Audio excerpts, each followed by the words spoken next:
Bien, buenas tardes. Encantados de estar aquí con vosotros en estas jornadas tan estupendas que habéis organizado. Muchísimas gracias por la invitación. Os presento a Verónica Olmedo, trabajadora social del Servicio de Neurología, y a mí, creo que me conocéis, soy Juan Arenillas, el jefe de servicio.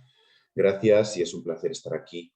Y enhorabuena por las jornadas y por todo el trabajo que estáis haciendo en el Principado por los pacientes con ictus. Bueno, voy a compartir la pantalla.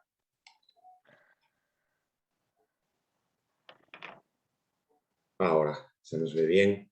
Entonces, bueno, os traemos aquí el resultado de trabajo de, la verdad, que muchos años de seguir una metodología que, bueno, espero que os resulte atractiva, en la cual evaluamos de forma sistemática los factores socioeconómicos a la hora de analizar cuál es el pronóstico de los pacientes y cuál debería ser el tratamiento en rehabilitación o los cuidados post-ictus que deberían presentar con la intención de tener el mejor pronóstico posible. Llevamos varios años trabajando así y hace poco pues, nos propusimos evaluar cuál era el impacto de esta metodología y cuáles eran todavía las barreras que presentábamos para su implantación plena. Y de ahí surgió la tesis doctoral de Verónica Olmedo, que ya es doctora, y que os vamos a presentar entre los dos. Primero ella presentará la introducción, la justificación, yo presentaré lo que es la parte más científica, metodológica del estudio y esperemos que resulte de vuestro interés. Bueno, Verónica, cuando quieras. Muchas Muchas, gracias. gra- muchas gracias por la presentación y por la oportunidad de poder explicaros en qué ha consistido el trabajo de investigación que hemos realizado.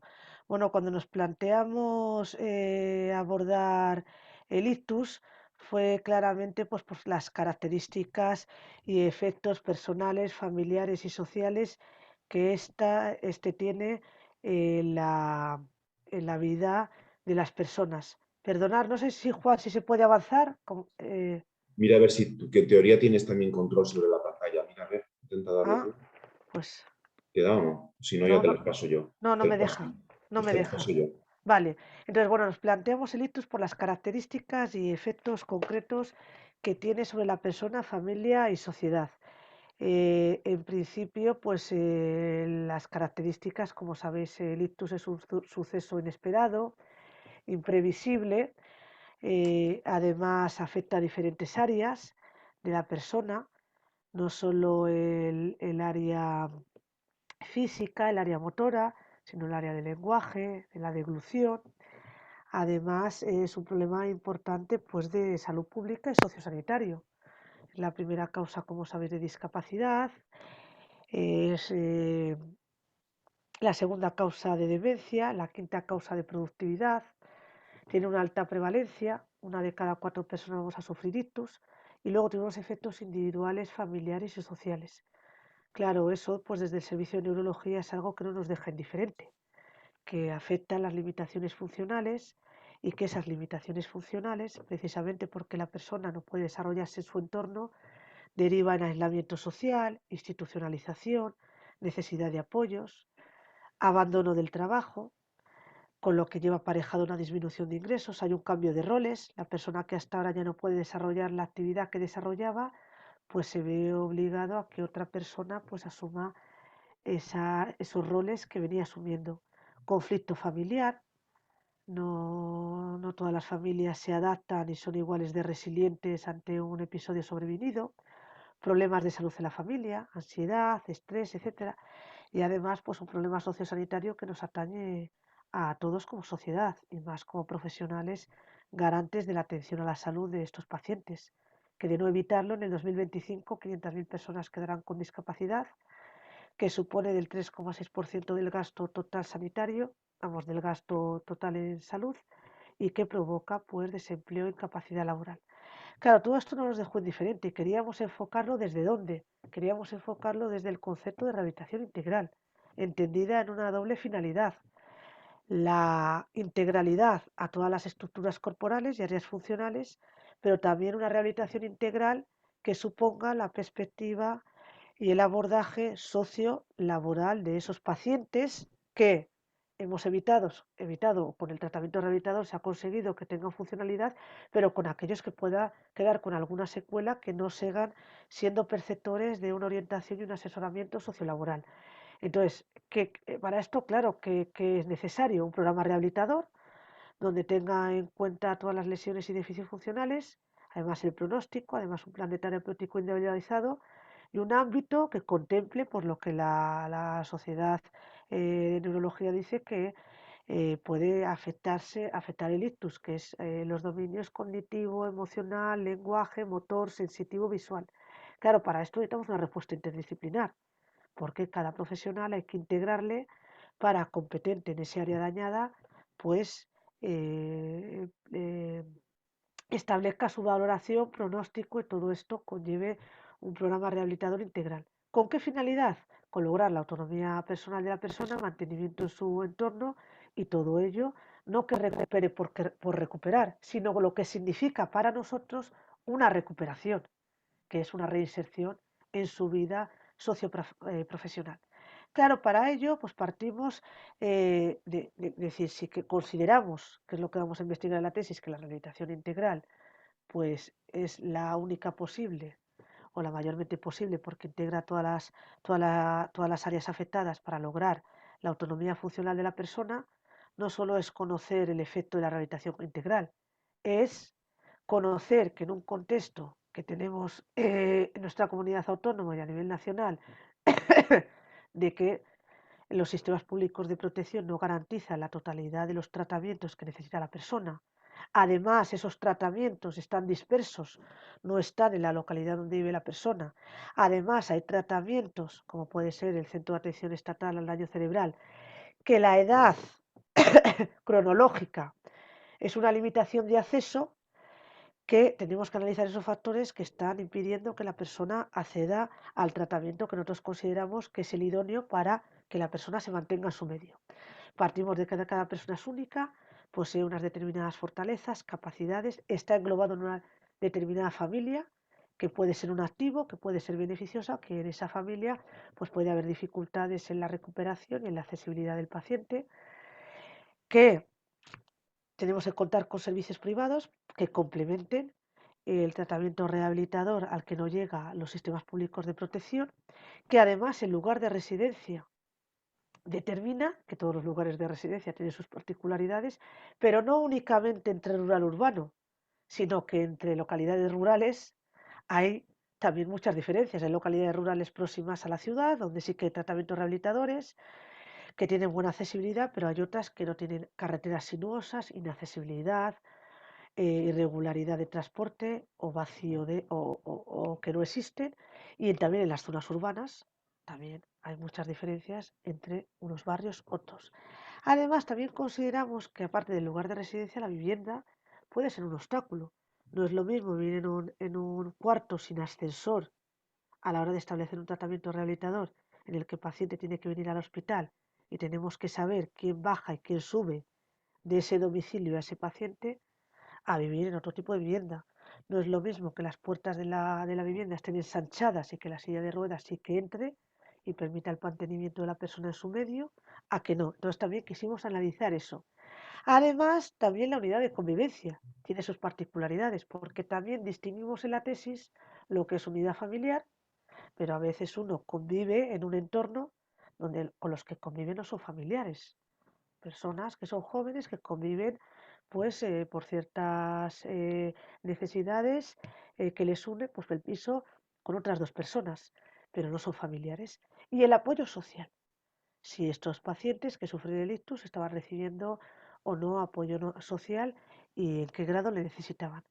Para todo ello, pues la labor, en este caso yo como trabajadora social neurológica, pues es conocer toda la situación sociofamiliar, económica del paciente y el papel del trabajador social en analizar todos los factores psicosociales que inciden en la recuperación del paciente y además aglutinar, aglutinar a todos los profesionales que tienen competencia, que intervienen en el proceso rehabilitador del paciente, pues provocando espacios comunes con rehabilitador, neurólogo, enfermería, auxiliar de enfermería, logopedia y además esa convocatoria pues sale con un plan multidisciplinar al alta que luego se plasma en un acta. Es decir, el proceso de intervención mío empieza en el momento que el paciente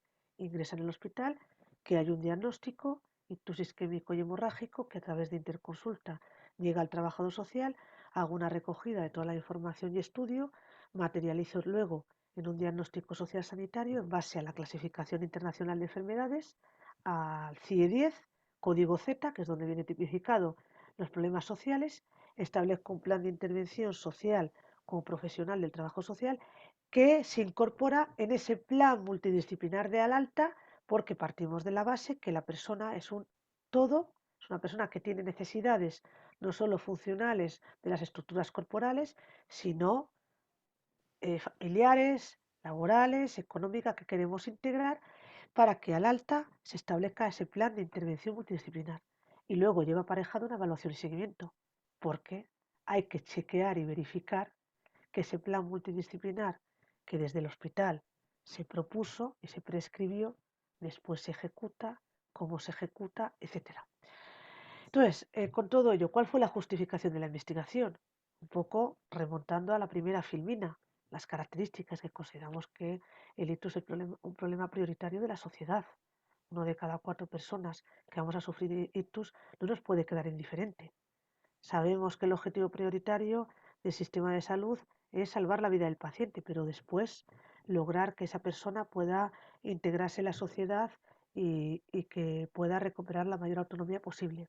Que los factores sociofamiliares están poco estudiados en el pronóstico del ictus y son factores sólidos y de bastante consideración y envergadura para que faciliten o puedan perjudicar el tratamiento rehabilitador que los especialistas clínicos han establecido, que se ignora hasta qué punto la labor del trabajo social neurológico es importante a la hora de facilitar el acceso a estos recursos y que la rehabilitación integral, por las carencias que hay en el sistema, no solo en la atención públicamente a todas las estructuras corporales, sino también en incorporar la vertiente sociofamiliar, no está incluida.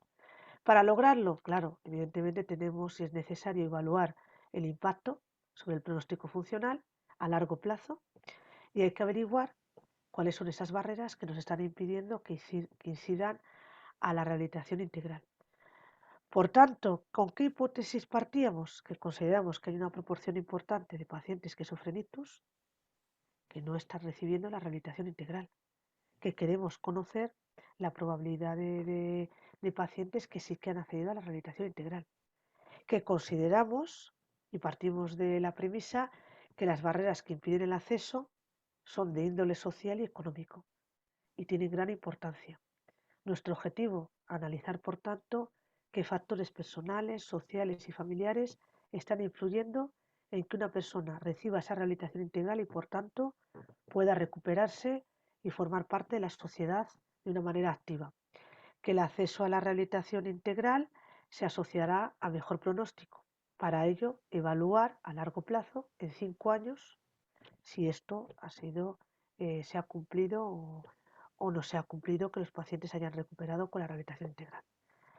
Por todo ello, para describir toda la sistematización del proceso de investigación con toda la precisión y minuciosidad que requiere, pues os paso con el jefe de servicio, con el doctor Arenillas. Muchas gracias. Bueno, gracias a ti, Verónica. La verdad que lo hiciste muy bien el día de la tesis, pero bueno, así nos dividimos un poco el speech. Eh, bueno, es un trabajo de bastantes años, yo diría que desde el 2015, ¿no? O sea, son 6 años de trabajo de Verónica plasmados en estas 2 investigaciones que os voy a presentar. El primer estudio es una cohorte de pacientes ingresados consecutivos por ictus isquémico hemorrágico mayores de 18 años y el segundo es una cohorte de un año anterior, un poquito mayor, por ictus isquémico. En el primero de ellos nos centramos sobre todo en identificar qué factores determinan el acceso a la rehabilitación integral y en el segundo, aparte de identificar o validar los factores implicados en el acceso, conocer cuál era el impacto de la rehabilitación integral en el pronóstico a largo plazo, porque tanto en una investigación como en otra, todos los pacientes incluidos eran personas en los que el comité multidisciplinar, el grupo multidisciplinar, había identificado que tenían una deficiencia en al menos 2 áreas funcionales, por tanto, eran candidatos a una rehabilitación integral, es decir, que con una rehabilitación aislada de fisioterapia no bastaba, sino que precisaban rehabilitar más campos, por tanto, eran candidatos a rehabilitación integral, todos los pacientes incluidos en el estudio. El primer estudio incluyó a 102 pacientes con ictus isquémico hemorrágico y nos pretendimos analizar la importancia de los factores sexo, edad, estado civil, ingresos económicos, localidad de residencia y la variable apoyo familiar.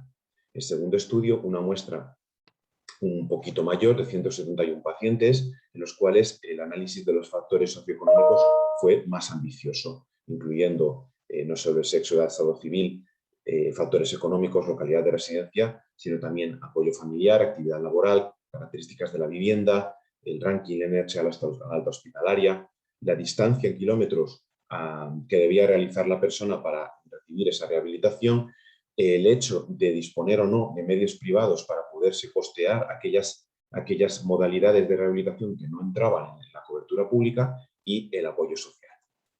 En este segundo trabajo es un estudio de seguimiento a largo plazo, hasta 5 años de seguimiento, para ver cuál era el impacto de haber entrado en un programa de rehabilitación integral frente a aquellos pacientes que, aun siendo candidatos a recibir rehabilitación integral, pues por lo que fuese, por las barreras que vamos a ver, no lo podían recibir. Y comparamos un grupo con otro a ver si el haber recibido rehabilitación integral suponía un mejor rendimiento en las actividades básicas de la vida diaria, evaluado con la escala de Bartel a los 5 años.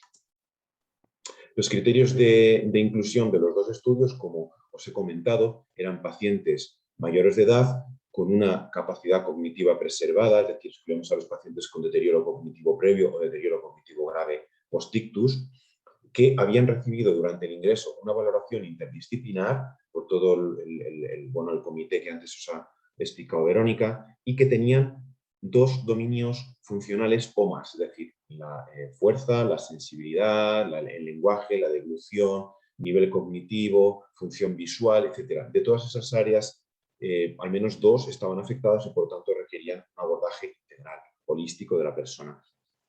Son pacientes cuya residencia, por eso la muestra no es mayor, sino que son solo los pacientes de nuestro área de salud. Como sabéis, recibimos pacientes de toda Castilla y León prácticamente, quitando algunas áreas, y pacientes que tenían una situación previa buena, no pacientes que tuviesen una situación de dependencia previa.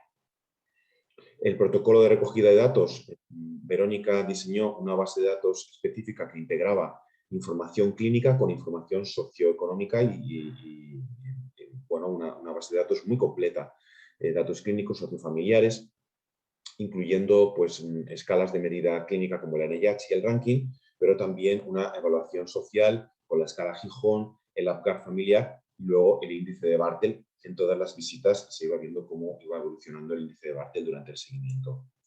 Estas investigaciones, los resultados están plasmados en estos dos artículos que creo que os ponemos aquí el pantallazo para que lo veáis. Si queréis leerlos en más detalle, pues lo tenéis accesible en la literatura. Los resultados. El primer estudio. Recordad, pacientes con ictus isquémico hemorrágico. Se vio que de todos los que se había pautado rehabilitación integral, únicamente un 53%, es decir, más o menos la mitad, acceden, pero el resto no consiguen acceder, no consiguen cumplir el itinerario que se le había marcado por el equipo profesional. ¿Cuáles eran las variables que identificamos asociadas a un peor acceso a la rehabilitación integral? Bueno, aquí a la izquierda es el resultado del modelo univariado, del modelo bivariado, donde salen la residencia, el estado civil, la edad media y el apoyo familiar, un peor apoyo familiar. De todos ellos, las variables asociadas de manera independiente fueron la edad, siendo la edad una menor edad protectora, es decir, esto perjudica evidentemente a las personas de mayor edad, y la localidad rural. Los pacientes en medio rural estaban claramente penalizados, cual, bueno, pues otro elemento más de preocupación en la España vaciada, ¿no? Los pacientes en medio rural tienen mucho peor acceso a un modelo integral de rehabilitación. En el segundo estudio, una cohorte diferente, el año anterior, veis que se repite, 53% de personas, es decir, la mitad, acceden y la otra mitad quedan pues, desprotegidos en mayor o menor medida. Y las variables, aquí tenéis todas las variables que identifica el modelo bivariado. Primera, la edad, igual que en el estudio anterior, los convivientes, de manera que cuanto más pobre sea la red social de apoyo de convivientes, más difícil, evidentemente, para articular el traslado a diferentes zonas, etcétera. El entorno de residencia vuelve a salir, la accesibilidad de la vivienda, el hecho de tener el régimen de propiedad de la vivienda, el ranking al alta y algo que empieza a salir, que es la modalidad privada, es decir, el poder tener medios privados para costearse determinadas áreas de funcionales, de cobertura de determinadas áreas funcionales de rehabilitación. Y la distancia media al centro de rehabilitación, lo cual, bueno, también es una variable que está relacionada con el vivir en un medio rural. De todas estas variables, las 3 variables asociadas de una manera independiente fueron nuevamente el lugar de residencia, vivir en un medio rural y probablemente en un medio urbano, un barrio alejado, etcétera, también va a suponer una mayor dificultad. El ranking al alta, de manera que cuanto menor sea la dependencia con la que salen las personas, también es más fácil realizar este itinerario, que a veces es una gincana de ir de un sitio a otro, de un gimnasio a otro, etcétera. Y luego, muy importante, vimos cómo efectivamente lo que sospechábamos se cumplía. Había una dependencia de recursos privados y el que no tenía recursos privados para costeárselo, pues no, o no se lo quería costear, pues no accedía a esta modalidad de rehabilitación integral, porque hay modalidades de rehabilitación que solamente están en la privada. ¿Y cuál era el impacto en el segundo estudio de la recuperación a largo plazo de haber tenido acceso a la rehabilitación integral? Pues aquí nos damos cuenta de que estábamos hablando en palabras mayores, porque aquí tenéis en esta gráfica, a la izquierda, la columna de la izquierda, la evolución de los pacientes que no acceden con respecto a la evolución a la derecha de los pacientes que acceden a una rehabilitación integral.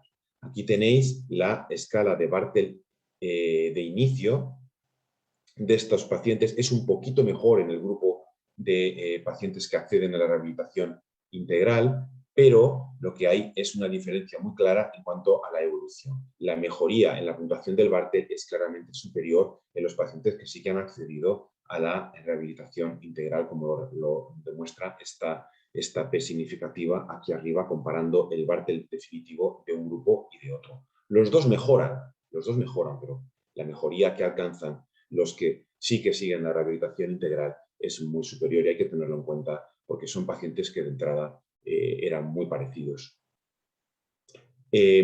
Cuando nos pretendimos analizar qué otras variables o si el impacto de la rehabilitación integral sobre el pronóstico a largo plazo era independiente de otras variables, vimos que sí que lo era, vimos que el acceso a la rehabilitación integral se comportaba per se como una variable predictora independiente de buen pronóstico a largo plazo, junto con el ranking al alta, que era esperado, y junto con la distancia al centro rehabilitador. Por lo cual, cuanto más fácil, cuanto más concentrado estaba el consorcio de centros a los que la persona debía ir, más fácil era acceder. Luego es un tema de distancia, es un tema de acceso a la rehabilitación integral. Y ya sabemos que esto a su vez está determinado por la edad, por el núcleo de residencia y por la disponibilidad de medios privados.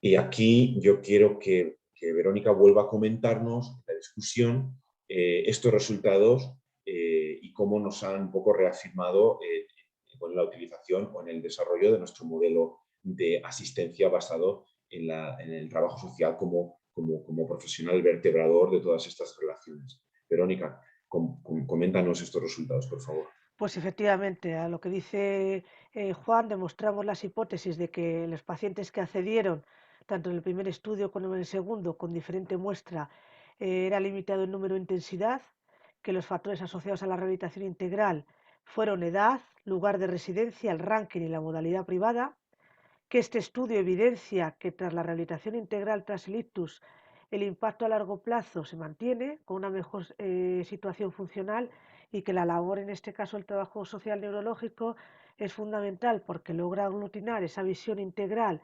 entendiendo a la persona en su conjunto y todas las áreas afectadas, identifica aquellos apoyos y barreras que tienen que ver con los factores socioeconómicos que no hacen que se cumpla el tratamiento que prescriben los especialistas y que entonces la recuperación se dificulta, que además es el profesional que maneja los recursos sanitarios, sociales, sociosanitarios, familiares al alta hospitalaria, tiene ese papel de motivar y empoderar al paciente y la familia, no solo ante el alta hospitalaria, sino durante todo el proceso de rehabilitación, que es muy importante, porque ya saben ustedes que no siempre la motivación, aunque debería ser así, es interna, sino que hay muchas personas que necesitan una motivación continua y externa para hacer que no decaigan durante ese proceso rehabilitador que puede ser complejo y largo en el tiempo. Pueden haber conflictos familiares, puede haber una disminución de ingresos que impide que puedan sostener los tratamientos privados y hay que articular y modificar y revisar todos esos obstáculos e incidencias que se vayan presentando. Quiero decir, con lo que concluye aquí con un seguimiento social continuo. Entonces, como conclusión que determinó la tesis, es que casi la mitad de los pacientes con ictus, candidatos a rehabilitación, no logra acceder a la misma. El hecho de que solo la mitad de la muestra haya accedido a ella supone un serio problema sociosanitario que impide la recuperación integral de los pacientes. Que los factores asociados a un peor acceso a rehabilitación integral son la residencia en medio rural, la edad avanzada, un mayor grado de discapacidad previa al ictus y la necesidad de complementar esos tratamientos rehabilitadores prescritos que necesita el paciente con recursos privados. La influencia de estos factores sociales en el acceso evidencia la función clave del trabajo social para superar esta desigualdad de dichos factores de la persona que sufre ictus. Y como tercera y última conclusión, se demuestran los efectos a largo plazo, en 5 años, del tratamiento rehabilitador integral en la autonomía funcional del paciente, aportando la evidencia científica del beneficio de la rehabilitación integral en el aumento y mejora de la autonomía funcional del paciente, considerando tanto en su capacidad, porque se valoró con el Bartel, en las actividades básicas de la vida diaria y lo que consideramos que eso implica a mayor capacidad para realizar las actividades básicas de la vida diaria, mayor posibilidad de permanecer en su medio, de continuar con su trabajo, de no tener discapacidad, de no necesitar una ayuda por dependencia y no tener que estar continuamente haciendo uso de los sistemas sanitarios como consecuencia de esa discapacidad. Por tanto, muchas gracias. Pues nada, muchas gracias a ti, Verónica. Llevamos 28 minutos, no sé si quieres dar una última puntualización, un último matiz que quieras o resaltar alguna cosa más antes de acabar.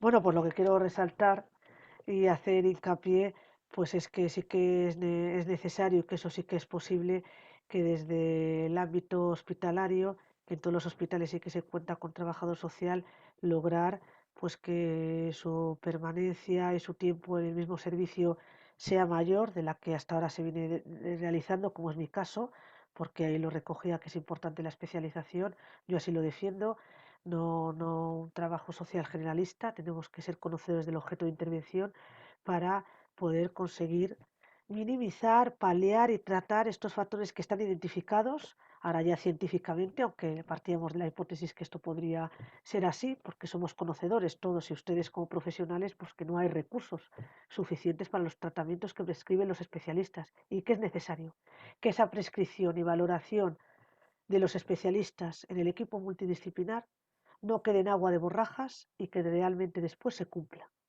Entonces, pues apoyar Gracias. eso.